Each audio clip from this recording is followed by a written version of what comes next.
नमस्कार, मैं हूं शोभा मिश्रा और आप देख रहे हैं जोहार झारखंड। चलिए करते हैं बुलेटिन की शुरुआत और सबसे पहले बात करेंगे सावन के पावन महीने की शुरुआत की। दरअसल 14 जुलाई से सावन का पावन महीना शुरू होने जा रहा है और इससे ठीक पहले आज ही मुख्यमंत्री हेमंत सोरेन ने बाबा बैद्यनाथ धाम में पूरे विधि विधान से पूजा आराधना की। पूजा में सीएम के साथ उनकी पत्नी कल्पना सोरेन भी साथ रही। सीएम ने रुद्राभिषेक के बाद शिवलिंग पर मत्था टेका और राज्य की सुख समृद्धि और खुशहाली की कामना की है।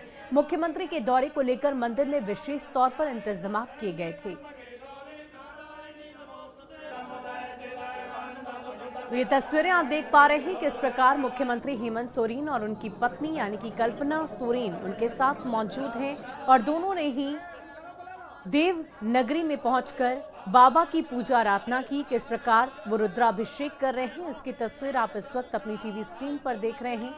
शिव भगवान को दूध, हल्दी, मध, इन तमाम चीजों से इनका रुद्राभिषेक किया जा रहा है और साथ ही साथ उन्होंने पूरे राज्य की सुख समृद्धि की कामना की है ताकि किसी भी तरह की अड़चन विकास कार्यों में न आए। ये तस्वीर आप देख पा रहे हैं मुख्यमंत्री हेमंत सोरेन की। देखिए किस प्रकार सुरक्षा के पुख्ता इंतजामात के बीच उन्होंने देवनगरी में पूजा आराधना की है। उनकी पत्नी कल्पना सोरेन भी उनके साथ मौजूद रही। पहले से ही इसकी तैयारियां की जा रही थी। 14 जुलाई से सावन का पावन महीना शुरू होने जा रहा है और देवनगरी का खास महत्व और ज्यादा सावन महीने में बढ़ जाता है। हजारों लाखों की संख्या में श्रद्धालु देवनगरी में पहुंचते हैं, बाबा की पूजा आराधना करते हैं। और ये तस्वीर फिलहाल हेमंत सोरेन की आप देख पा रहे हैं किस प्रकार उन्होंने सावन के महीने की शुरुआत से पहले देखिए कैसे शिव भगवान की आरती उतारी जा रही है। बाबा को प्रसन्न करने की पूरी कोशिश मुख्यमंत्री हेमंत सोरेन और साथ ही साथ उनकी पत्नी वहां पर मौजूद है। ये तस्वीरें आप देख रहे हैं कैसे तमाम पंडागण और साथ ही साथ मुख्यमंत्री और उनकी पत्नी रुद्राभिषेक में शामिल हुए। और इधर विश्व प्रसिद्ध श्रावणी मेले और पीएम मोदी के देवघर दौरे को लेकर झारखंड के स्वास्थ्य मंत्री बन्ना गुप्ता और मुख्य सचिव अरुण कुमार सिंह देवघर स्थित बाबा बैद्यनाथ धाम मंदिर पहुंची, जहां पूजा अर्चना के बाद श्रावणी मेले की तैयारियों का जायजा लिया और श्रद्धालुओं की सुविधाओं को लेकर कई बिंदुओं पर चर्चा की गई। साथ ही पीएम के दौरे को लेकर भी की जा रही व्यवस्था की समीक्षा की गई।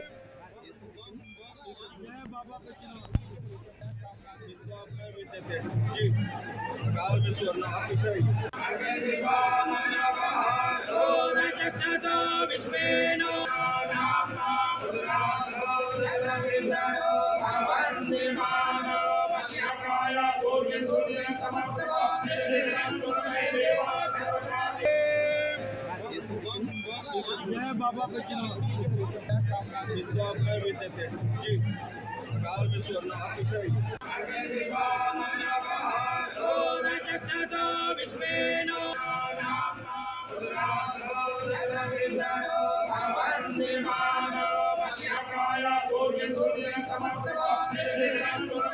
हम प्रधानमंत्री जी का भी झारखंड में बाबा नगरी में स्वागत करते हैं और बाबा से प्रार्थना करते हैं कि बाबा पूरे देश का कल्याण करे, सबके लिए सुख समृद्धि शांति स्वास्थ्य की कामना जो हमारी है सोच माननीय मुख्यमंत्री जी के नेतृत्व में हमारा झारखंड जो आगे बढ़ रहा है, आगे चल रहा है, वो सारी चीज़ों को हम लोग दृष्टिगत करते हुए बाबा के श्री चरणों में हाजिरी लगा रहे हैं।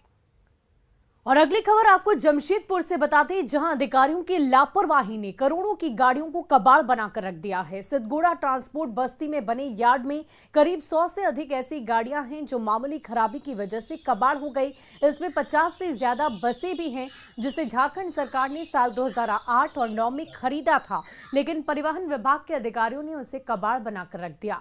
शहर की साफ सफाई के लिए जेएनएससी ने कई गाड़ियां और मशीनें खरीदी थी, लेकिन योजना में करोड़ों का वारा न्यारा करने के लिए अधिकारियों ने उसे भी कबाड़ बनाकर रख दिया है। इनमें कई ऐसी गाड़ियां भी हैं जो मुश्किल से 2 से 4 महीने ही चली थी, जिसको लेकर अब कई तरह के सवाल उठाए जा रहे हैं। ये तस्वीरें आप देख सकते हैं किस प्रकार मामूली खराबी के बाद ये तमाम गाड़ियां इस वक्त वहां पर मौजूद हैं और करोड़ों की गाड़ियों को किसने कबाड़ा बनाया, ये भी एक बड़ा सवाल है।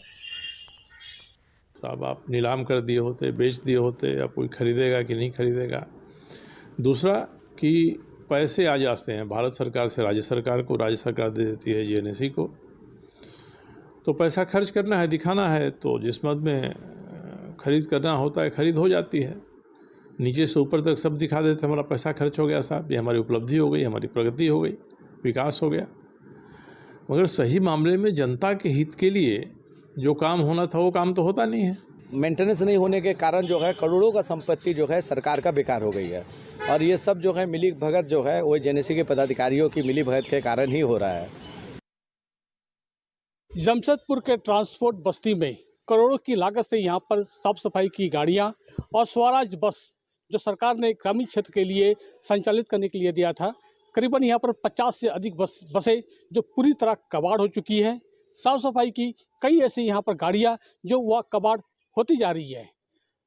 मैं आपको दिखाता हूँ कि किस तरह आप देख सकते हैं कि जेनेसी के द्वारा इस जगह पे लाखों करोड़ों की लागत से यहाँ पर गाड़ियाँ खरीदी गई है साफ सफाई के लिए, लेकिन एक मामूली सी खराबी के कारण इस जगह पर गाड़ियाँ छोड़ दी जाती है। क्लच प्लेट की खराबी हो या फिर ग्रीसिंग जैसी गाड़ी में मरम्मत की ज़रूरत हो, कई छोटी छोटी खामियां को लेकर यहाँ पर गाड़ियाँ यहाँ पर छोड़ दी जाती है।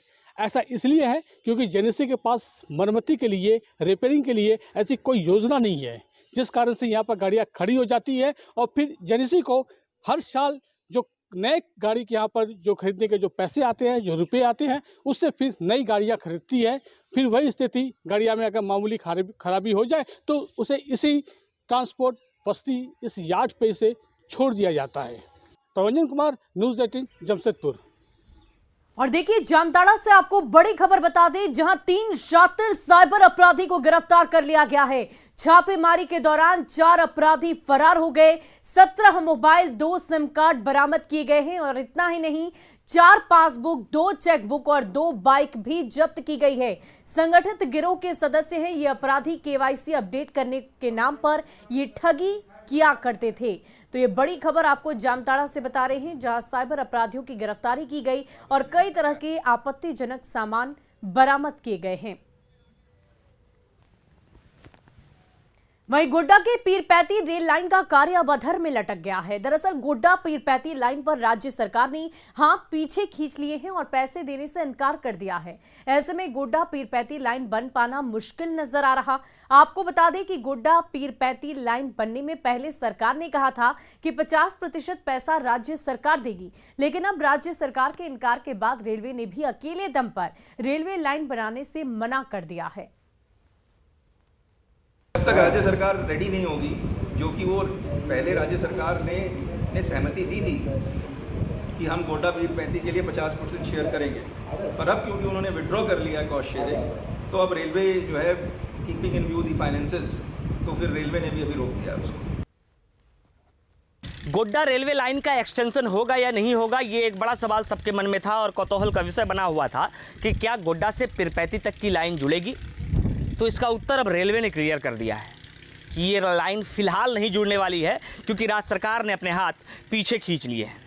इस वक्त हम गोड्डा के रेलवे स्टेशन पर खड़े हैं और यही लाइन है जो गोड्डा से पीरपैंती के लिए जुड़ने वाली थी, लेकिन फिलहाल उस लाइन को जुड़ने को लेकर कई सारे सवाल उत्पन्न हो गए हैं, क्योंकि कल जो जीएम थे रेलवे के, वो गोड्डा स्टेशन पर पहुंचे थे और उन्होंने स्पष्ट कर दिया है कि राज्य सरकार ने अपने हाथ पीछे खींच लिए हैं। इस वजह से फिलहाल इस लाइन के बारे में कुछ भी नहीं कहा जा सकता है, क्योंकि जीएम ने स्पष्ट रूप से कहा है कि गोड्डा पीरपैंती लाइन को बनने के लिए राज्य सरकार की 50% भागीदारी ज़रूरी थी और राज्य सरकार ने पहले ये वादा भी किया था कि इस लाइन को बनने के लिए 50% जो पैसे हैं वो राज्य सरकार देगी। लेकिन अब राज्य सरकार ने अपने हाथ पीछे खींच लिए हैं। राज्य सरकार ने कहा है कि वो 50% पैसे नहीं दे सकते हैं। तो अगर 50% पैसे वो नहीं दे सकते हैं तो शायद यहाँ पर मुश्किलें बढ़ेगी इस लाइन को बनाने के लिए, क्योंकि रेलवे ने स्पष्ट कर दिया है कि अगर यहाँ से राज्य सरकार 50% पैसे नहीं देगी तो इस लाइन को आगे नहीं बनाया जाएगा। उन्होंने स्पष्ट कहा है कि रेलवे, अगर राज्य सरकार पैसा नहीं देगी तो रेलवे इस काम को आगे नहीं बढ़ाएगी, और अगर रेलवे इस काम को आगे नहीं बढ़ाती है तो कहीं ना कहीं गोड्डा के लिए ये बुरी खबर होगी कि गोड्डा से पीरपैंती को जुड़ने वाली मेन लाइन का काम जो है वो ठप का ठप रह जाएगा, रुका का रुका रह जाएगा। गौरव, न्यूज़ 18 गोड्डा। और देखिए इसी बीच आपको धनबाद से बड़ी खबर बता दें, जहां जमीन के विवाद में चाकूबाजी की घटना को अंजाम दिया गया। एक पार्टनर ने दूसरे पार्टनर को चाकू मारकर घायल कर दिया है। 2 लाख रुपए को लेकर यह विवाद चल रहा था और फिलहाल घायल को इस वक्त NMMCH में उसका इलाज कराया जा रहा है। आरोपी ने चाकू के साथ उन्हें सरेंडर किया। केंदुआडी के छाता टाड़ की ये पूरी घटना बताई जा रही है। धनबाद से ये बड़ी जानकारी आपको दे रहे हैं, जहां 2 लाख रुपए के लिए आपसे विवाद हुआ और आपसे विवाद के दरमियान ही चाकूबाजी की घटना को अंजाम दिया गया। आरोपी ने चाकू के साथ खुद को सरेंडर कर दिया है। फिलहाल घायल का इलाज चल रहा है।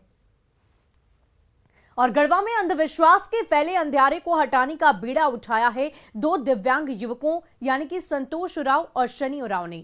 दरअसल कुछ दिन पहले उरांव टोला में तंत्र मंत्र के चक्कर में एक महिला की जीभ काटकर विभत्स तरीके से हत्या कर दी गई थी, जिसके बाद SP के निर्देश पर जागरूकता अभियान चलाया गया था। ऐसे में लोगों को शिक्षा देकर अंधविश्वास के खात्मे की पहल की संतोष और शनि ने शुरू की है। दोनों ने बच्चों को पढ़ाने की ठानी, लेकिन शुरू में इससे बेहतर रिस्पांस नहीं मिल पाया। हालांकि हार नहीं मानने की उनकी जिद से उन्हें सफलता भी मिली और आज उनके स्कूल में करीब 70 बच्चे पढ़ने आते हैं। दोनों की कोशिश सिर्फ और सिर्फ यही है कि शिक्षा का उजाला फैलाकर सामाजिक कुरीतियों का खात्मा किया जा सके। मेरे गांव में ऐसा अंधविश्वास के कारण पिछले महीने में ही ऐसा घटना हो चुका था, जो कि उनका द्वारा चलते हो गया। हम लोग सोचे कि अब हम लोग बच्चे को जागरूक करें कि ऐसा चीज ना माने। आगे वाला पीढ़ी भी हम लोग भी सब यही चीज करते हैं। माथा जिसके पास बैठ गया वो हटता नहीं जल्दी। पढ़ाई के माध्यम से, शिक्षा के माध्यम से हम लोग हटाना चाह रहे हैं। यहाँ पे सब चीजें शराब तराब की जो चीज होती है, यहाँ पे धीरे धीरे नशा वशा वगैरह सब बच्चे को धीरे धीरे छुड़ाया जाए। और पीएम मोदी की एक से बढ़कर एक प्रशंसक हैं और उनमें से एक है देवघर की कौशल्या देवी। 2003 से 2014 तक बिना अन्न और नमक ग्रहण किए उन्होंने नरेंद्र मोदी को पीएम बनाने के लिए तप किया। न केवल 11 साल तक फल खाकर उन्होंने अपना जीवन व्यतीत किया, बल्कि नरेंद्र मोदी को पीएम बनाने की कामना को लेकर अंगारों पर भी चली। अब भी बेहतर स्वास्थ्य कामना और सुरक्षा को लेकर पूजा पाठ और रुद्राभिषेक कराती रहती हैं।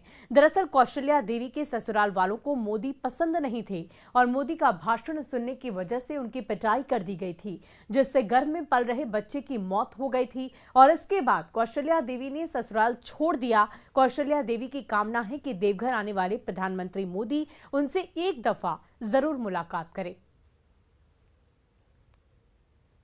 आगे इच्छा है कि बस हमसे वो 5 मिनट मिले, थोड़ा उनको बेटा बनाई हूँ, जरा सामने से देखूं, मेरा यही इच्छा है। धन दौलत नहीं चाहिए, अगर चाहिए उनको ही तो मारो दे दूं। सही कहती हूँ, लेकिन माँ का सब बेटे का ही होता है। लेकिन ये माँ अपने बेटा के एक बार देखना चाहती है, एक बार मिलना चाहती है, जिसके लिए मैं इतना अग्नि पर चली हूँ, है ना। जो महाराज बोलता था ये करो तेरा मनोकामना पूरा होता, वही करते थे। मैं जान का परवाह नहीं करी। 17-18 साल से वो रुद्राभिषेक नरेंद्र मोदी जी के नाम से वो करवा रहे हैं, निस्वार्थ भाव से बेचारे। जबकि उनके पास तो उतना वैभव है भी नहीं, लेकिन वो अपना अधिक से अधिक तन मन धन लगा के उनके नाम से हर त्रयोदशी में, तो पहले हर त्रयोदशी में करवाती थी। और राजधानी रांची के अरगोड़ा इलाके स्थित कुंज विहार कॉलोनी के लोगों ने सरकार और नगर निगम को आईना दिखाया है। लोगों ने खुद से करीब 3 लाख का चंदा जुटाया और कॉलोनी में नाली का निर्माण किया है। अब उम्मीद यह है कि मानसून के बारिश में मोहल्ले में जलजमाव की समस्या नहीं होगी। दरअसल पिछले 7 साल से कुंज विहार इलाके में जलजमाव होता आ रहा है, जिससे गलियां और घर पानी में डूब जाते थे। लाख गुहार के बाद भी नगर निगम और जनप्रतिनिधि उदासीन बने रहते थे। ऐसे में लोगों ने अपने दम पर नाली का निर्माण कराया। हालांकि वार्ड पार्षद की माने तो नाली के लिए 82 लाख का टेंडर पास हो गया था, लेकिन सिंगल टेंडर की वजह से उसे कैंसिल कर दिया गया और अब फिर से टेंडर की प्रक्रिया शुरू कर दी गई है। लेकिन सरकारी काम कब तक पूरा होगा ये कोई नहीं जानता। कॉलोनी के सारे लोग आपस में चंदा करके और नाली का की चौड़ीकरण थोड़ा सा किए, जहाँ जहाँ ज़रूरत हुई वहाँ वहाँ ह्यूम पाइप वगैरह एक आध को दे करके, और पूरा रोड में कम से कम 3 लाख रुपए का हम लोग काम लगा चुके हैं। सरकार को भी मालूम है, यहाँ के सांसद को भी, विधायक जी को भी मालूम है। सब विधायक जी लोग तो बहुत हम लोग को मदद भी किया, पैसा वैसा बेचारे वो लोग दिलवा दिया। लेकिन अब टेंडरिंग प्रोसेस में सरकारी काम है, उसमें अब उस सरकारी काम के भरोसे हम लोग रहते तो इस साल फिर डूबते। अगर उससे पानी निकल जाता है तो बहुत अच्छी बात है, लोगों को राहत मिलेगा, और नहीं तो सरकार भी इसका तैयारी कर लिया है, उसका रीटेंडर की प्रक्रिया जारी है। अगले साल, इस साल के बाद निश्चित रूप से कॉलोनी स्वच्छ और सुंदर दिखेगा, कहीं भी जल जमाव का नहीं रह पाएगा। और प्रधानमंत्री नरेंद्र मोदी देवघर से कई योजनाओं का उद्घाटन करेंगे। इस दौरान वो रांची का भी दौरा करेंगे और उसे भी सौगात देंगे। पीएम मोदी रांची के रातू रोड में एलिवेटेड रोड का ऑनलाइन शिलान्यास करेंगी। वहीं दूसरी तरफ रांची रेलवे स्टेशन का भी सौंदर्यीकरण कार्य का शिलान्यास ऑनलाइन तरीके से किया जाएगा। इन योजनाओं पर खुशी जताते हुए रांची सांसद संजय सेठ ने लोगों से पीएम के गिफ्ट का दिल खोलकर स्वागत करने की अपील की। 2 साल लगातार गडकरी जी के पास मंत्रालय में जाके चक्कर लगा कर जो भी अवरोध था उसको दूर करने का उन्होंने प्रयास किया, और माननीय नितिन गडकरी जी का आशीर्वाद से रातू रोड वासियों को, या कह सकते हैं पूरे रांची को, क्योंकि रातू रोड की आबादी तो आज लाखों लाख में है, एक बहुत बड़ा उपहार 535 करोड़ रुपए की लागत से, 535 करोड़ की लागत से एलिवेटेड रोड, और वो एलिवेटेड रोड सिंगल पिलर पे होगा और ऊपर 4 लेन होगा। और आइए अब देखते हैं झारखंड 2020।